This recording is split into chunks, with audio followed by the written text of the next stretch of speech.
9 juin au 13 juillet, dans tout le réseau Renault, Renault présente sa nouvelle collection 91. Avec des offres qui n'en finissent pas. Qui n'en finissent pas.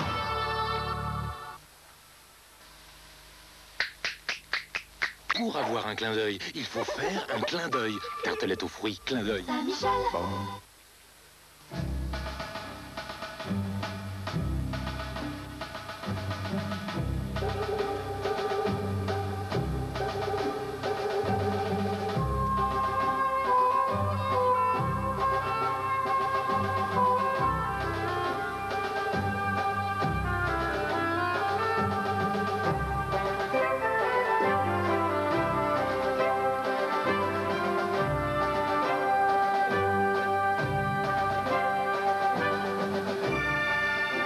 Courbe de la démographie, de l'épargne, des dépenses de santé, des accidents de la route.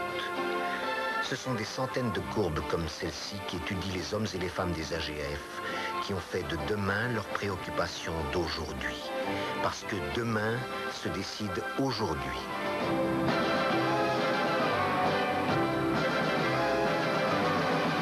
AGF avec vous. Préparation H soulage la douleur, favorise la cicatrisation. Préparation H est un médicament.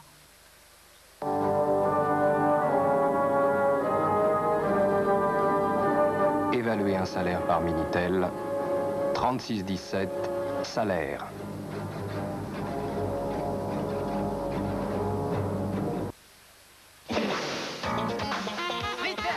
Chiptel.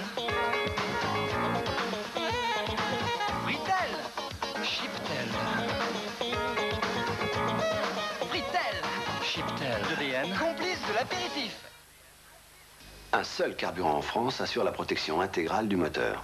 Et c'est Elf qui l'a fait. Optane 98 sans plomb.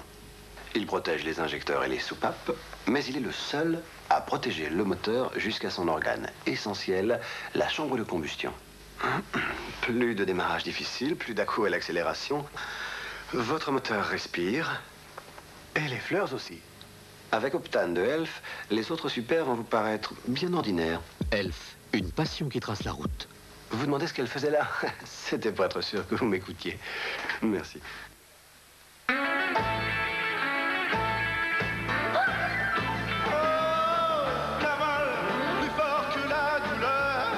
Camol est un médicament.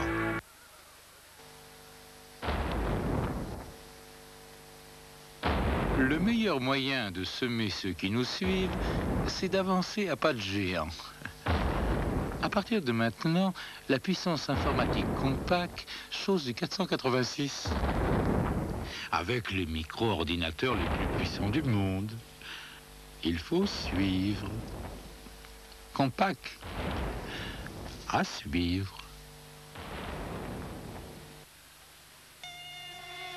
Dans le nouveau diffuseur catch que voici, introduisez la nouvelle recharge que voilà, et c'est parti pour 30 nuits sans moustiques. Catch longue durée, 1 mois sans l'ombre d'un moustique. Catch! Les insectes ne sont plus là pour en parler. Aujourd'hui, il y a une façon très simple de reconnaître un bon produit avant même de le goûter. Il suffit de rechercher la petite spirale rouge. C'est NutraSweet. C'est ce qui donne un peu plus de douceur à la vie, ce qui la rend plus pétillante. NutraSweet, vous le trouverez sur de nombreux produits légers ou sans sucre. C'est vraiment bon. NutraSweet, c'est bon signe.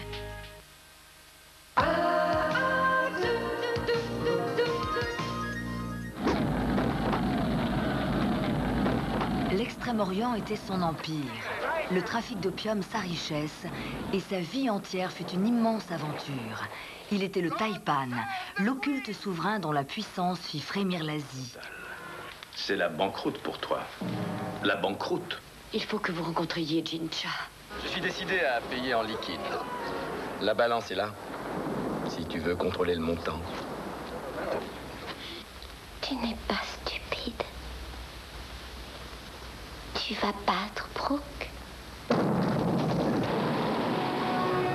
Après Shogun, un nouveau best-seller devient une magistrale saga. Taipan, jeudi 20h40 sur Antenne 2. À deux, à deux.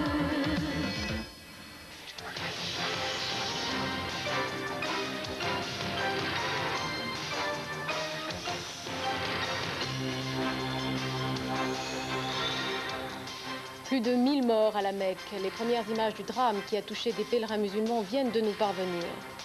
Coupe du monde de football, l'Argentine a vaincu les Italiens après tir au but. Un match très serré qui qualifie l'équipe de Maradona pour la finale du mondial. La grève des contrôleurs aériens se poursuit sur Paris. La moitié des vols a déjà été annulée sur mardi. Les informations commencent à nous parvenir d'Arabie Saoudite. Plus de 1000 pèlerins ont trouvé la mort lundi à la Mecque. Le roi Fahd d'Arabie a déclaré qu'il s'agissait d'un accident et pas d'un attentat. Il a même ajouté, s'il n'était pas mort ici, il serait mort ailleurs, au même moment, prédestiné. Comment le drame s'est-il passé? Les faits restent malgré tout encore confus. Laurent Massardier tente de reconstituer les événements. C'est à l'intérieur d'un tunnel, pourtant conçu pour leur sécurité, que 1426 pèlerins exactement sont morts, étouffés, piétinés dans un mouvement de confusion et de panique indescriptible. Le ministre de l'Intérieur saoudien, qui a donné ce bilan sans préciser toutefois les nationalités des victimes, a expliqué qu'il s'agissait bien d'un accident. Un accident dû à la chute de 7 pèlerins du haut d'un pont au-dessus de l'entrée du tunnel de Mina, au sud de la Mecque, qui aurait provoqué le mouvement de foule meurtrier. 50 000 personnes étaient entassées dans ce tunnel, beaucoup plus qu'ils n'auraient dû en contenir. Accablés de chaleur avec une température extérieure de 43 degrés, des centaines de personnes, ont expliqué des témoins, ont essayé de rebrousser chemin et se sont heurtés à une marée humaine en délire. Chaque année, près de 2 millions de pèlerins viennent à la Mecque. Et après ce drame, leur nombre pourrait être à nouveau révisé à la baisse. PCUS, acte 2, ou quand les conservateurs contre-attaquent face à Gorbatchev. Les participants au 28e congrès du Parti communiste soviétique n'hésitent pas à déballer leur linge sale. Il faut dire qu'ils sont en famille. Seul Boris Eltsine, le plus réformiste de tous, a boudé la réunion. Reportage, Stéphane Magnier à Moscou. Ça ressemble à de la routine, mais c'est en réalité une période d'observation où les deux camps mesurent leurs forces à coups d'applaudimètres. Et à ce petit jeu, c'est incontestablement Igor Ligachev, le leader conservateur, qui a fait la meilleure prestation du jour. Interrompu par des ovations, après avoir prononcé des phrases telles « Le parti doit rester marxiste-léniniste », sans le parti, la perestroïka est sans espoir. Édouard Shevardnadze, l'un des ministres les plus proches de Mikhaïl Gorbatchev, aura reçu des applaudissements plus réservés, bien qu'il ait fait sensation à 2 reprises en déclarant que la direction du parti avait prévu et laissé faire les événements dans les autres pays de l'Est pour éviter des tragédies. Et surtout en annonçant qu'il ne serait pas candidat à un poste à la direction du parti. La question maintenant est de savoir quand aura lieu la véritable bataille. Peut-être dès demain lors du débat sur les biens et les finances du parti, au plus tard dans une semaine, lorsque les délégués devront élire les nouveaux membres du bureau politique. Il avait reçu le titre de héros de l'URSS, mais il est mort aux États-Unis. La nuit dernière, le pilote d'hélicoptère qui avait tenté de colmater le réacteur en feu de la centrale de Tchernobyl a succombé à une leucémie, victime des radiations émises par le cœur nucléaire en fusion. C'est la fin d'une fantastique histoire de solidarité internationale. Elle aura duré 4 ans. Florence Mabille. Si cet homme, Anatoly Grinchenko, est aujourd'hui décédé, ce n'est pourtant pas faute de solidarité internationale. Seule une greffe de moelle osseuse pouvait l'empêcher de succomber à la leucémie aiguë dont il était atteint. Il avait donc fallu trouver un donneur compatible. Aucun n'existant sur le territoire américain, on chercha donc du côté français. Et c'est là, parmi les 49 000 donneurs du fichier de France Transplant, que l'on découvrit le nom d'une habitante de Besançon dont la moelle épinière se rapprochait le plus de celle d'Anatoly Grinchenko. Fin de la première étape, il restait alors à transporter au plus vite la greffe au centre anticancéreux de Seattle aux États-Unis. Ce qui fut fait dans la nuit du 11 au 12 avril. L'opération devenait désormais possible. Celle-ci eut lieu le 27 avril dernier, une opération considérée comme une réussite Pourtant, un mois plus tard, l'état du pilote soviétique se détériorait. L'espoir aura duré 67 jours. Plusieurs Albanais ont cherché aujourd'hui à fuir leur pays. Ils sont des dizaines à avoir demandé l'asile à des ambassades occidentales installées dans la capitale, Tirana. Au moins 86 personnes se sont réfugiées à l'ambassade d'Allemagne de l'Ouest, 32 à l'ambassade de Turquie. Hier, 300 à 400 jeunes et leurs familles s'étaient battus à coups de pierre contre les forces de l'ordre albanaises. Le gouvernement parlait de hooligans. En France, états généraux du progrès. Pour des journalistes, ces mots galvaudés sentaient la coquille vide. Vérification faite, c'est bien vrai. Ce colloque politique était organisé par Olivier Stirn, un nouveau venu au Parti socialiste. Lundi, les intervenants s'étaient exprimés devant des chaises vides. Qu'à cela ne tienne, pour mardi, Olivier Stirn a payé des figurants. Bruno Roger-Petit a découvert l'affaire. Où tout commence par une histoire de siège vide. Les états généraux du progrès, lancés par Olivier Stirn, ministre du Tourisme, ne faisaient pas vraiment recette. Jamais plus de 20 personnes dans la salle. Mais miracle, tout change lorsque se produisent Laurent Fabius et Pierre Mauroy. Spectateurs nombreux et attentifs, plus vrais que nature, normal, il s'agit de figurants, chômeurs, comédiens ou étudiants à la recherche de petits boulots et recrutés à l'occasion par agence de casting ou par la NPE, des figurants à qui on a demandé de jouer le jeu. Jouer le jeu, ça veut dire faire comme si on s'intéressait. Et voilà, on va pas faire de chez lui, quoi. Donner l'impression qu'il y a une assemblée réellement intéressée, convaincue. Et homogène. Et homogène, tout à fait. Si certains figurants sont passés aux aveux, d'autres ont observé à la lettre les consignes de silence qu'ils avaient reçues. Vous allez vous faire payer, mademoiselle? Mademoiselle, qu'est-ce que vous avez pensé du colloque? Au-dessus de la salle de réunion, chaque figurant a reçu 349 francs pour sa prestation. Le spectacle est revenu plutôt cher à l'organisateur Olivier Stirn, plutôt gêné aux entournures. Je crois qu'un certain nombre de gens maintenant ont l'habitude d'aller dans les réunions. Après tout, c'est une façon comme une autre de les instruire. Il y a dans notre pays des chômeurs, ils ont aussi le droit à l'écoute. Laurent Fabius et Pierre Mauroy partis, Olivier Stirn a conclu les travaux. Mais les figurants, eux, n'étaient plus là pour l'écouter. Ça n'était pas prévu dans le contrat. La moitié des vols prévus sur les aéroports de Roissy et d'Orly ont été annulés mardi. La grève des contrôleurs aériens CGT d'Atis-Mons a surtout gêné les passagers en transit dans la capitale. Les autres ont généralement pu se renseigner avant de partir. Attention, cette grève dure jusqu'à jeudi soir et vendredi et samedi, une autre grève démarre, celle des personnels commerciaux et des employés des pistes de la compagnie Air France à Roissy 2. Alors un conseil, téléphonez si vous devez décoller de cet aérogare.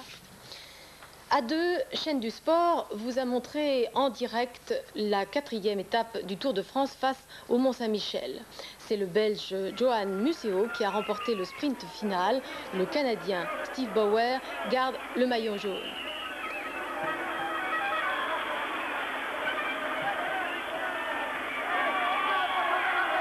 Sport toujours, c'est l'Argentine qui a remporté la première demi-finale du mondial à Naples contre l'Italie. Le score 1-1 et 4 tirs au but à 3 pour l'Argentine. Patrick Montel vous a sélectionné les meilleurs moments de la rencontre. Le cauchemar de l'Italie, le cauchemar pour avoir trop rêvé à son mondialais. Le cauchemar d'Aldo Serena qui échoue dans l'épreuve loterie des tirs au but. Goicoechea est parti du bon côté. Goicoechea peut exploser. Après le Brésil et la Yougoslavie, l'Argentine s'offre la finale et l'Italie. Tout avait pourtant commencé en première mi-temps par une histoire typiquement italienne, une histoire de Toto. Le 5e but de Schilacci, l'avant-centre. Un exploit de Giannini, le Romain. Une reprise de Vialli. Et Schilacci trompe le gardien argentin. 1-0 pour l'Italie. L'Italie est en finale, c'est sûr, d'autant que Zenga, le gardien, n'a jamais encaissé de but dans ce mondial. Oui, mais voilà, il y a Maradona, il y a surtout Caniggia qui égalise, il y a les prolongations, les tirs au but, il y a surtout le cauchemar de tout un peuple.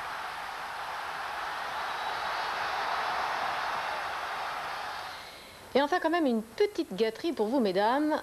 Après la virilité des sportifs, la beauté des mannequins sous l'œil coquin de Marie-Josée Le Picard. Voici la mode masculine pour l'été prochain.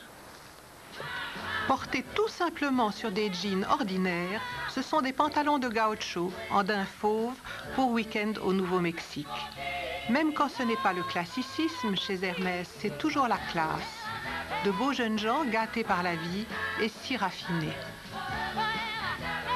Le col capuchon, ici en cachemire, la saharienne de daim et couleur feuille de saule. Les cols cheminés, très souples qui drapent sur le cou, en coton tout simplement, mais le coton de Sea Island est doux comme la soie. Et pour les soirs d'été, quand la fraîcheur tombe, d'exquises écharpes de soie, frangées, ajourées, portées ton sur ton, autour d'un cou fragile.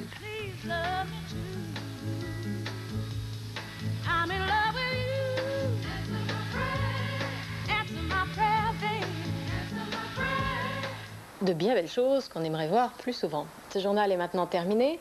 Prochain rendez-vous avec l'actualité, Télématin avec Gérard Morin et Sophie Davant à 7h45. François Ponchelet recevra dans les 4 vérités Jean Caspar, le secrétaire général de la CFDT. Je vous retrouve demain soir. Passez une très bonne soirée.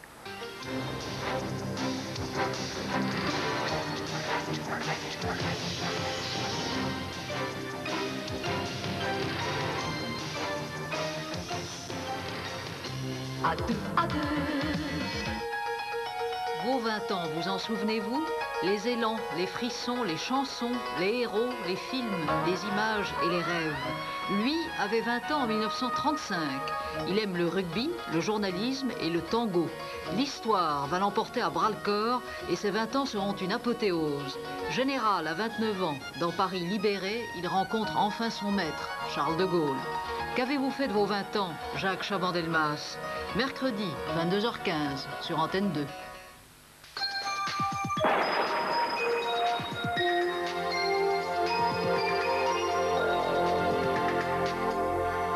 Madame, Monsieur, bonsoir. Le mauvais temps jouera encore les prolongations demain, avec une perturbation qui arrivera par le nord-ouest, une autre qui s'évacuera par le nord-est. Entre les deux, le soleil parviendra à s'imposer, mais vraiment timidement. Alors voici la carte du temps que vous propose la météo nationale à la mi-journée. La perturbation qui arrive demain, elle amènera surtout beaucoup de nuages sur un large quart nord-ouest de la France, de faibles pluies également sur la Bretagne, sur le Cotentin et sur les Pays de Loire. C'est une mauvaise nouvelle d'ailleurs pour les coureurs du Tour de France qui connaîtront un temps nuageux et pluvieux toute la journée. À l'avant, une zone de répit sur la Champagne, les Ardennes, l'Alsace, la Bourgogne, mais aussi sur le Massif central et l'Aquitaine. Là, ce sont les éclaircies qui devraient s'imposer, mais rapidement, les nuages domineront, notamment dans l'après-midi, et il pourrait y avoir quelques gouttes de pluie sur ces régions dans la soirée. La perturbation qui s'évacue, elle donnera encore un ciel très nuageux demain sur les Vosges, le Jura, le sud de l'Alsace et le nord des Alpes. En revanche, vous voyez que le sud-est sera complètement épargné par ces nuages, avec du vent, du Mistral et de la Tramontane qui souffleront relativement fort et qui nettoieront le ciel. Le soleil brillera toute la journée sur ces régions.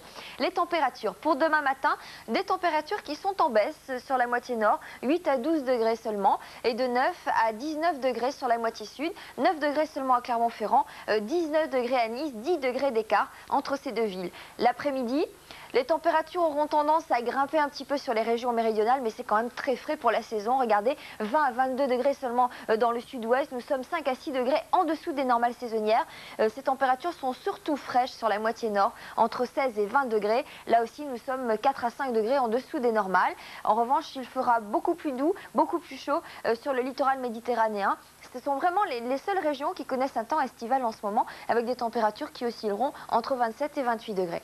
Si vous devez voyager, eh bien sortons un petit peu de nos frontières. On trouvera du soleil sur la péninsule ibérique avec 33 degrés à Madrid, du soleil également sur l'Afrique du Nord avec 31 degrés à Tunis, de belles éclaircies à Rome, 28 degrés, 33 degrés à Athènes, une tendance orageuse qui se développera quand même sur les pays de l'Est, vous le voyez, 34 degrés à Bucarest avec des orages, de la pluie à Belgrade avec 20 degrés.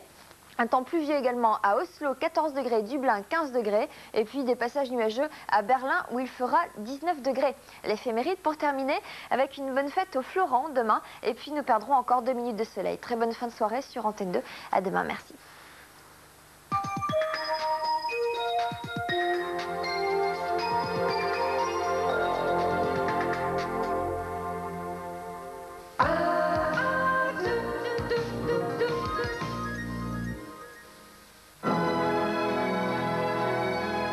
En souscrivant à l'augmentation de capital du groupe GAN, j'achète de l'assurance, le GAN, et de la banque, le CIC.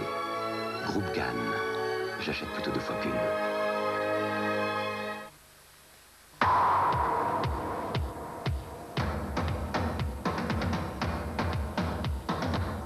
Du 29 9 juin au 13 juillet, dans tout le réseau Renault, Renault présente sa nouvelle collection 91, avec des offres qui n'en finissent pas. Qui n'en finissent pas.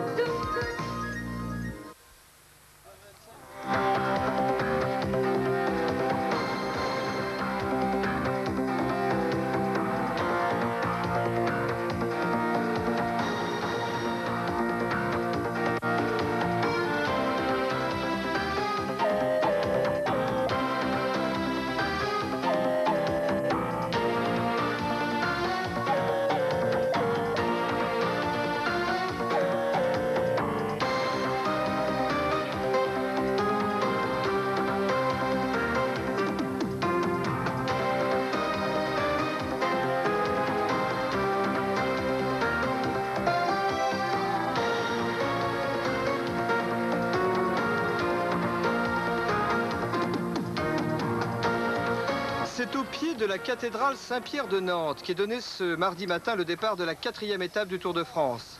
Cette étape conduit les coureurs au Mont-Saint-Michel en traversant la Bretagne. L'homme du jour, c'est Gérard Ruet. La route du Tour passe près de chez lui, ce qu'il confirme à l'heure du départ. Tout à fait, je vais passer à 5 km de chez moi et ça va être une super étape. Alors, est-ce que vous allez essayer de prendre les devants? Oui, tout à fait, je vais essayer de me montrer tout au long de la journée et en plus on a une très très belle arrivée avec le Mont-Saint-Michel. La tradition veut que le régional de l'étape dise bonjour à sa famille, vous allez le faire? Bah, si c'est possible, je vais le faire, mais c'est à 60 km de l'arrivée et peut-être que le peloton va être à vive allure, alors je ne sais pas pour l'instant. Le peloton a perdu un coureur. L'Espagnol De La Cruz, victime d'une chute dans l'étape de la veille, a été contraint à l'abandon. La météo est optimiste. Elle annonce du soleil pendant toute la traversée de la Bretagne. Le Canadien Bauer exhibe son maillot jaune en tête du peloton. Il calque sa course sur le Hollandais Maassen, l'Italien Chiappucci et le Français Pinsec, ses principaux adversaires au classement général.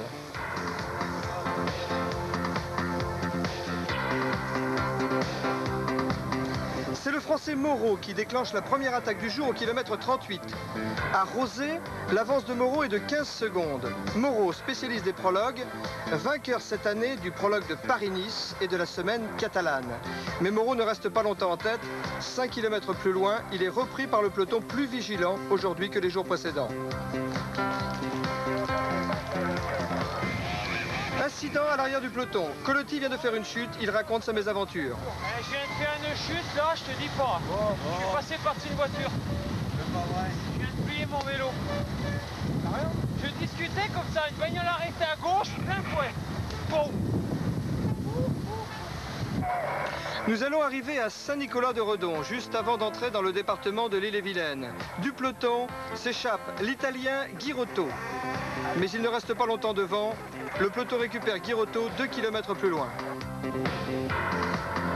Depuis quelques kilomètres, quelque chose nous intrigue. Laurent Fignon roule en queue de peloton. Il n'a pas l'air bien, Laurent Fignon. Déjà, au petit déjeuner, il avait le masque. Ce n'est pas son jour.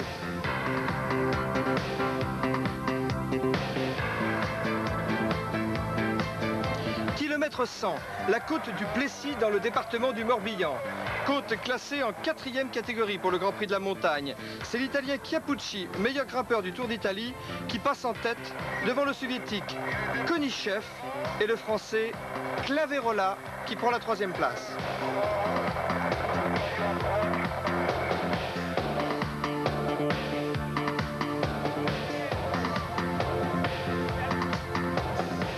Gros plan sur Charly Mottet qu'on n'a pas beaucoup vu depuis le début de ce tour. En consultant sa carte, Charly Mottet constate que la route du Tour quitte le Morbihan pour entrer une 2e fois dans le département de l'Ille-et-Vilaine. Petit événement à Bedé au kilomètre 132. Comme prévu, Gérard Ruet prend les devants pour aller dire bonjour à sa famille. Dans ce Tour 90, qui ne respecte rien, les traditions au moins sont respectées. Dans l'intention, semble-t-il, de saluer sa famille. Il a été pris en charge par le 112 de Lyon, de l'équipe Helvetia. Et à l'instant, le 181 Vendée donc vient Ainsi que nous l'indique Radio Tour, profitant du bon de sortie accordé par le peloton à Gérard Ruet, le Français Gilles de Lyon est passé à l'attaque. Yves de Lyon se retourne. Il est bientôt rejoint par le Landais Van Hooijdonk. Nous sommes au kilomètre 140. Le peloton à ce moment-là est pointé à 30 secondes des échappés.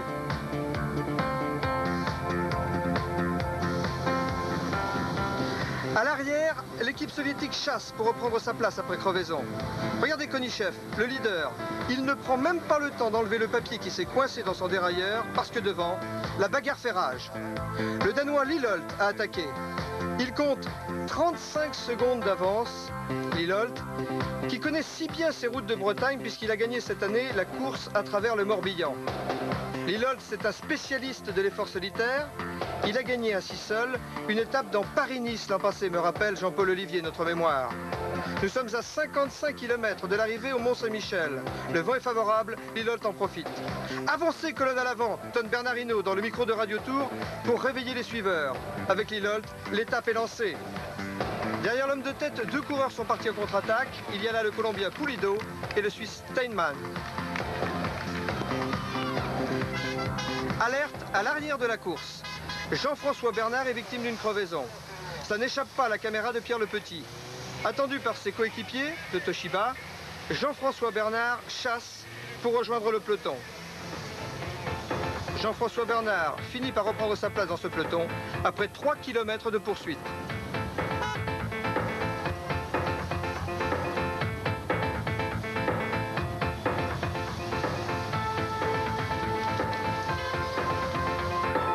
Sous l'impulsion des Panasonic, le peloton s'est regroupé. À 10 km de l'arrivée, on s'attend alors à une arrivée au sprint.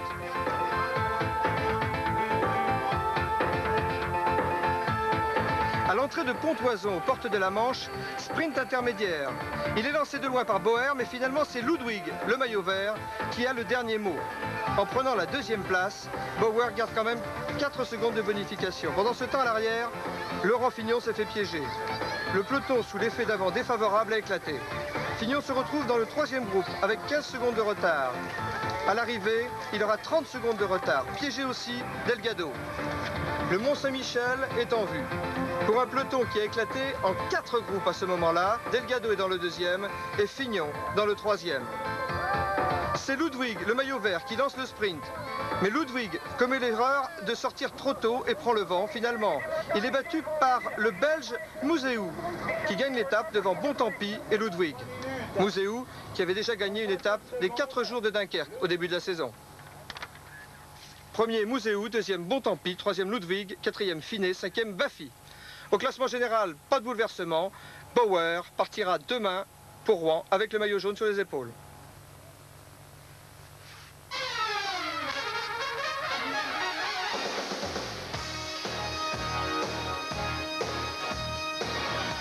Aujourd'hui, dans l'étape Nantes-Mont-Saint-Michel, au cœur du peloton, un Australien bien connu, Alan Piper, dossard numéro 65, qui s'est déjà distingué au Tour d'Italie.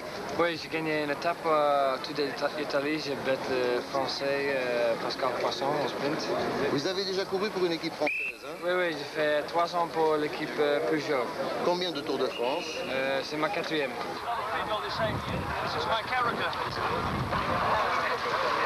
De toute façon, si tu ne marches pas, tu ne vas pas gagner de l'argent.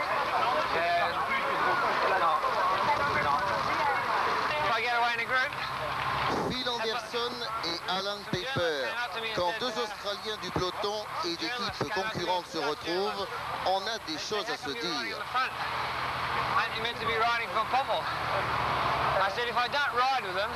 Ça commence à son bon de l'arrivée. Nous, on savait de laisser personne partir parce qu'on veut prendre le peloton tous ensemble jusqu'à l'arrivée. Les Panasonic? Oui, oui. Mais c'est pas la peine de commencer de rouler à 50 bornes de l'arrivée parce qu'on va être fatigué à 20 bornes. Alors on savait d'aller avec tous des échappés et ça marchait bien. Mais on veut 3 coureurs qui partent 25 bornes de l'arrivée, on a oublié de rouler un peu. Bon, vous avez oublié de rouler? Oui, parce que si tu laisses partir, il prend 2 minutes, toutes les autres équipes, ils regardent nous pour rouler, c'est trop tard peut-être. Vous avez vu aujourd'hui tous les grands leaders des équipes, oui. Lemon, Delgado, Fignon, Roche et les autres. Oui. Et quel est celui qui vous a le plus impressionné? Quel est celui qui dirige un peu le peloton? Le monde. Lemon. Et il est toujours sur le premier 10. Quand ça roule, il roule avec. Quand c'est beau dur, il est dans le premier beau dur. Et il est toujours là, il est toujours présent. Il court nettement, tellement avec la tête. Il regarde tout et il rigole un peu, mais il est toujours là. Ah, il rigole quand même dans le peloton? Ah oui, sûr, toujours. Mais c'est lui qui est toujours là. À Bauer, parce qu'il est meilleur jeune, mais le monde, il a le grand espoir, je pense. Bon, c'est une bonne journée pour vous, ça a été une journée difficile. Oh, c'était une bonne journée, beau temps. Mais je suis fatigué pour rien, parce qu'on a fait 2e ou 3e, et de toute façon, c'est gagner qui compte. Le Mont-Saint-Michel, vous l'avez déjà vu? Non, c'est ma première fois. Comment vous le trouvez? Bien, ma femme, elle dit hier soir dans le téléphone, « Ah, j'ai déjà vu ça. » Et moi, j'ai dit, « Ah, j'ai pas vu, dis-moi. » Vous y allez maintenant? Non, non, on va au massage.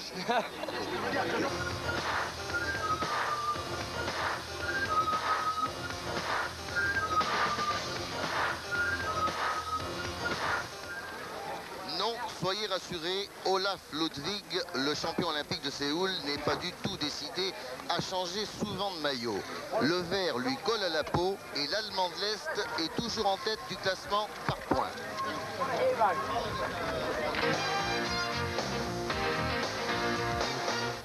Étonnant l'avis de Millard sur les favoris. Écoutez. Il ne veut pas s'exposer à favori de l'équipe dans les cas où il devait le faire. C'est-à-dire qu'ils ont peur que ça explose? Ils ont peur de s'exploser, oui. De s'exploser, eux? Eux, oui. Ah, vous avez senti ça? Oui, on sent qu'il y en a quelques-uns, ils ne sont pas très au point en ce moment. Ils ne sont pas bien dans leur tête? Oui. On attendait un coup de bignou sur les routes de Bretagne et on a eu droit à la cornemuse des Kelly Spoy, les cousins irlandais pour le passage du Grand Chêne.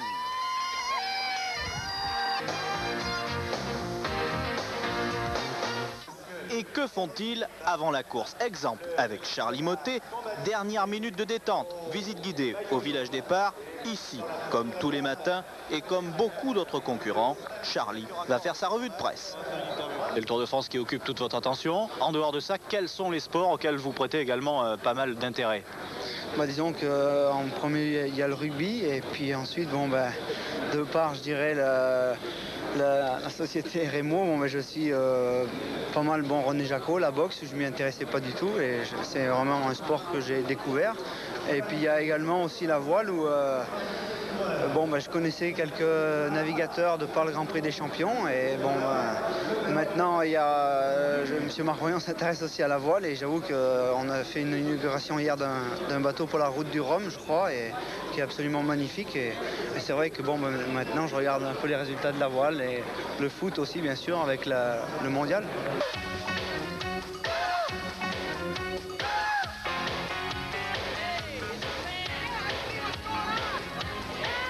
Ronan Pinsec qui est en conversation. Le directeur adjoint du Tour de France avait guidé ses premiers pas. La Bretagne, c'est le pays du cyclisme. Et il était de bon ton, au cours de cette étape Nantes-le-Mont-Saint-Michel, de rendre hommage au breton Ronan Pinsec, le meilleur français de ce Tour de France pour l'instant. Pinsec, trop jeune pour avoir connu l'époque des équipes régionales et nationales. C'est en 1968 que le Tour a eu lieu pour la dernière fois selon la formule des équipes régionales et nationales. À l'époque, Raymond Poulidor était en équipe de France et la Bretagne était représentée par une équipe de l'Ouest. Une époque révolue? Pas tout à fait. Il est bien évident que si on fait un Tour de France par équipe nationale, il ne pourrait pas y avoir qu'une seule équipe française. Il faudrait imaginer une formule pour qu'il y ait au moins 3 équipes françaises, à mon avis, au moins 3. Alors serait-ce des équipes de France A, B, C? Serait-ce une équipe de France et des équipes régionales? Je ne sais pas encore. Mais en effet, il ne faudrait pas qu'une région comme la Bretagne, si riche, qui a un tel passé cycliste, soit tenue à l'écart de cette réforme. Je préfère garder une équipe comme Z où il y a un choix plus important au niveau des coureurs. Parce que pour faire une équipe régionale, il faut quand même trouver 9 très bons coureurs. Et bon, c'est peut-être pas évident non plus. Le public, lui, a tranché. La formule de jadis lui convient davantage, d'autant que la Bretagne a toujours sorti des coureurs à la chaîne. On arriverait peut-être à voir des personnes qu'on connaîtrait, quoi. Hein? Puis ça se faisait autrefois, alors. Ça serait mieux, chaque région aurait son équipe. Les équipes de marque, on les connaît très peu, quoi. Hein, on parle de PDM, enfin, moi, je sais pas, les marques espagnoles, tout ça, tandis que s'il y a l'équipe d'Espagne, l'équipe d'Aquitaine, les équipes régionales, plus les équipes nationales, quoi. Hein. L'équipe des États-Unis, tout ça, moi, je pense que ça serait mieux. Cette façon de courir avec des marques, bon, ça engage toujours de l'argent et ça dénature un petit peu le sport. Si nous avons choisi l'équipe Z aujourd'hui, c'est bien sûr parce qu'il y a des Bretons dans cette formation, Pinsec, Cornillet, mais aussi parce que la présence de Pinsec à la 3e place modifie la stratégie de course de l'équipe. Ronan a un statut privilégié maintenant, presque au même titre que Greg, non pas comme leader, mais comme garçon qui est un vainqueur potentiel, puisqu'il a 10 minutes d'avance. Un vainqueur potentiel peut-être, mais c'est vrai que Lemon est toujours considéré comme le patron des Z. On l'a vu aujourd'hui constamment entouré de plusieurs équipiers entre Nantes et le Mont-Saint-Michel. Et pour éviter toute surprise, Lemon a même pris la direction du peloton en fin de course pour préserver la 3e place de Pinsec. Une journée sans inquiétude pour le Breton qui a su apprécier la majesté de cette arrivée au pied du Mont-Saint-Michel. C'est une arrivée de toute beauté et j'espère qu'il y aura encore beaucoup de milliers de touristes à venir visiter le Mont-Saint-Michel. Vous aviez déjà vu le Mont-Saint-Michel? Oui, quand j'étais petit, je suis allé visiter, mais depuis j'ai plus trop le temps. Alors, ça vous intéresse les vieilles pierres? C'est toujours beau à voir, mais je préfère les vieilles voitures. Très nombreux au parking Caravane, où j'aurai le plaisir de retrouver Raymond Poulidor au stand Patigel des Jeux avec 2000 erreurs.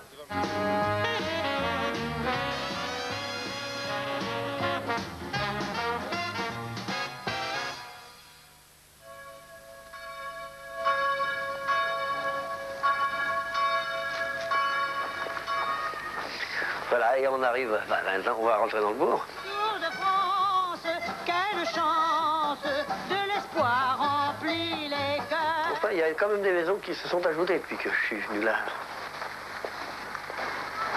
Et vous voyez cette maison-là, alors là, le propriétaire, il porte le nom de la commune, Émile Radenac. On avance en cadence, il n'y a pas de place. Lorsque j'étais jeune, j'allais travailler avec lui. On forgeait, je tapais sur le devant à l'enclume et on formait des fers à chevaux. J'avais 13-14 ans avec le gros marteau. Puis je cassais la croûte avec lui après. Alors comme j'étais charentonnelier de métier à l'âge de 16, 17 et 18 et 19 ans, c'est moi qui entretenais toute la futaille pour mettre son cidre.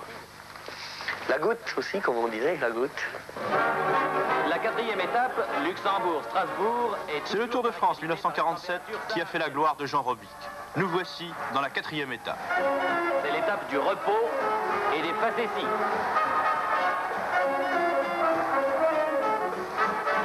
Cependant, en fin de parcours, Robic, Gubler et Dio réussissent à s'échapper.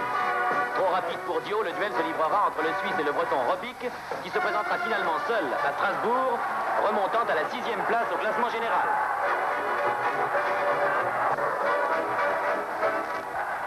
La 7e étape, Lyon-Grenoble, est celle des premiers sommets. Dès les contreforts du col de l'Épine, Lazaridès déclenche la bagarre. Mais c'est le Breton Robic qui passe le premier au col de Porte.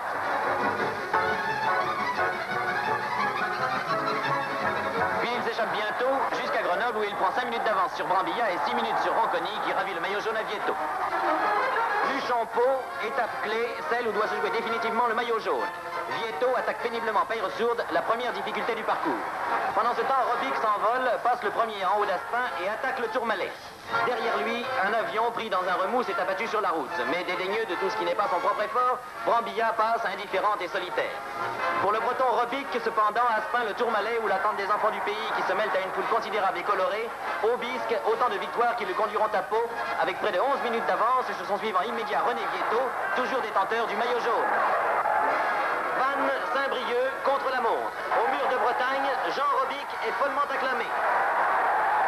Ronconi passe à son tour, bien placé, et Brambilla, qui fait une course extraordinaire, grignote seconde par seconde le maillot jaune de Vietto, dont le moral, fortement atteint, a brisé la cadence.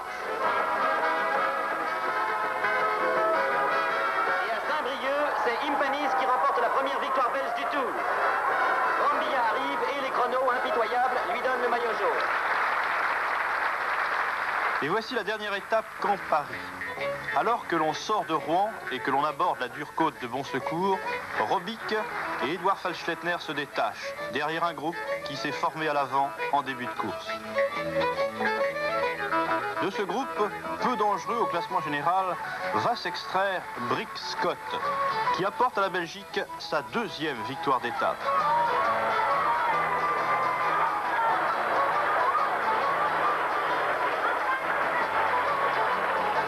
Mais le véritable intérêt se situe quelques minutes plus tard avec l'arrivée de Jean Robic dans ce Parc des Princes. Robic, vainqueur dans la dernière étape d'un Tour de France mémorable. Jean Robic était un grimpeur naturel et son énergie restait le trait dominant de son caractère. Pour affirmer ses 161 cm, il se dressait sur ses ergots, rejetait en arrière sa crête de petit coq.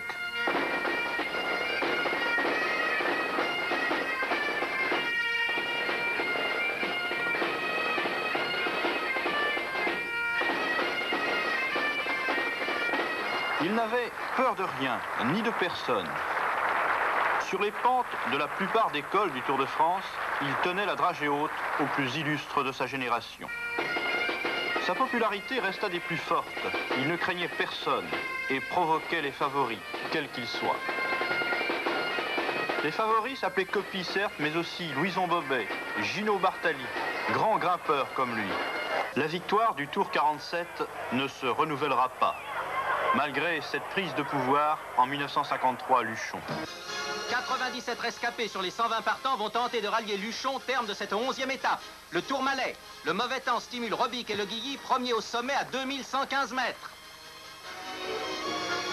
Bobet est en grande forme. Au col d'Aspin, Robic, roi des Pyrénées, est seul en tête.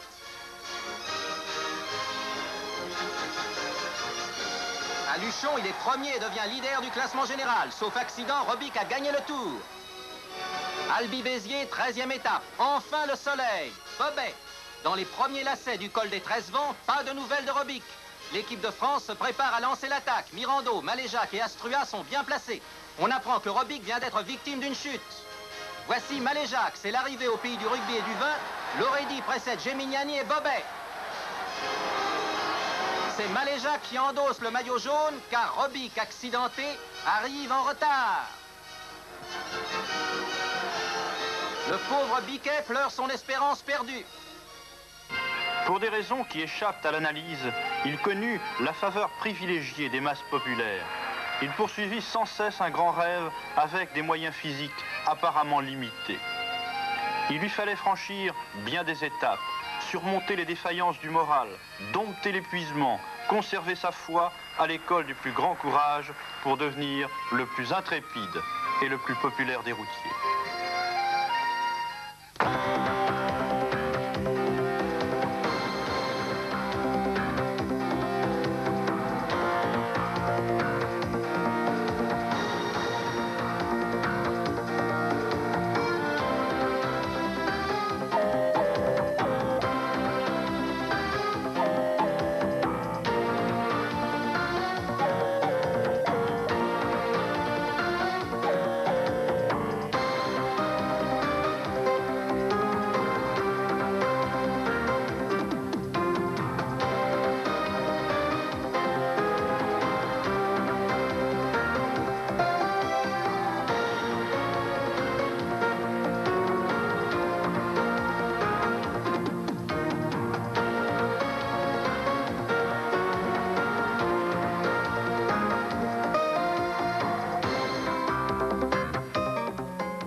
Bonjour et bonsoir.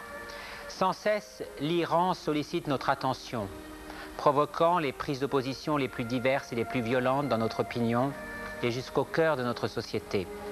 Ce qui témoigne aussi de l'énorme importance de ce pays, dont l'histoire se confond avec la naissance de l'humanité et les heures les plus brillantes de la civilisation, et dont la puissance a rejoint de plein fouet le développement industriel et économique du monde moderne. Tous les protagonistes du drame iranien s'expriment abondamment et leurs déclarations sont reproduites à travers le monde entier.